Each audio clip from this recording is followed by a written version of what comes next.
പെരുന്നാളിന് എനിക്ക് നല്ല സന്തോഷകരമായ ഒരു കാര്യം ഉണ്ടായി കേട്ടോ. വേറൊന്നുമല്ല, എൻ്റെ വീട് റോഡിൻ്റെ അടുത്താണെന്ന് നിങ്ങൾക്ക് അറിയാമല്ലോ. അപ്പോൾ പാപ്പൻ്റെ മോൾക്കൊരു ഡ്രസ്സ് തയ്ച്ചെടുക്കുന്നത്. അപ്പോൾ തയ്ച്ചെടുക്കുമ്പോൾ ഞാൻ മെഷീൻ ടാപ്പ് കഴുത്തിലിട്ട് റോട്ടുമ്പോൾ കൂടി പോണവരൊന്ന് കണ്ടോട്ടെ, ഞാൻ നല്ല ഡ്രസ്സ് അടിക്കുന്ന ആളായിക്കോട്ടെ എന്ന് സ്വയം ഒന്ന് മോട്ടിവേഷൻ ആവാൻ കരുതിയിട്ട് ഞാൻ വലിയ ജാടയ്ക്കൊക്കെ ഇട്ട് ഇങ്ങനെ തയ്ച്ച് കൊടുക്കുകയായിരുന്നു. അപ്പോൾ ഒരു വീട്ടുകാർ ഡ്രസ്സ് വാങ്ങിയിട്ട് പോവുമായിരുന്നു പെരുന്നാൾക്ക്. അപ്പോൾ ആ മോക്ക് ഡ്രസ്സ് കുറച്ച് ലൂസുണ്ട്, അപ്പോൾ ഇതൊന്ന് ഷേപ്പാക്കി തരുമെന്ന് എന്നോട് ചോദിച്ചിട്ട് ഞാൻ പറഞ്ഞു, മോളെ എനിക്ക് അങ്ങനെ അടിക്കാനായിരുന്നു, ഞാൻ ഞങ്ങളത് മാത്രം സൈഡൊക്കെ ഒന്ന് കുറയ്ക്കുക ചെയ്യുക, അങ്ങനെ ചെയ്യാറുള്ളൂ. അതുപോലെ മതി, ഈ സൈഡൊന്ന് ജസ്റ്റ് കുറച്ചെന്നാൽ മതി എന്നിട്ട് ഓളിക്ക് ഏകദേശം അളവ് കാര്യങ്ങളൊക്കെ കാണിച്ചു തന്നിട്ട് ഒരു ഡ്രസ്സിൻ്റെ കയ്യിൽ തന്നാണ്ട് ചെമ്മാട്ടേക്ക് എന്തോ ആവശ്യത്തിന് പോയിട്ടോ.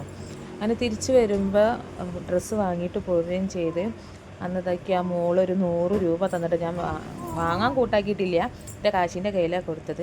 ഈ ഒരു കേക്ക് ഉണ്ടല്ലോ, എനിക്ക് പെരുന്നാൾക്ക് പിന്നെ ഒരു വീട്ടിലേക്ക് വിരുന്നിന് എന്തിനാ പോവുമായിരുന്നു, അന്നേരം കൊണ്ടുവന്ന കേട്ടോ.